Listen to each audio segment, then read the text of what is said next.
ನಿನ್ನ ನಂಬರ್ ಎಷ್ಟು? ಕ್ರಮ ಸಂಖ್ಯೆ 3.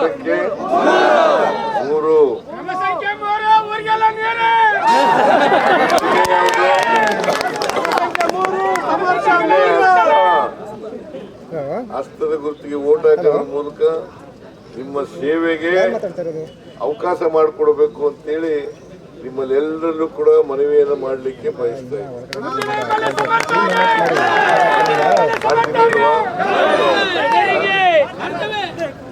ಯಾರ ಮಾತು ಕೇಳಬೇಡಿ, ಬಿಜೆಪಿಯವ್ರ ಮಾತು ಕೇಳಬೇಡಿ.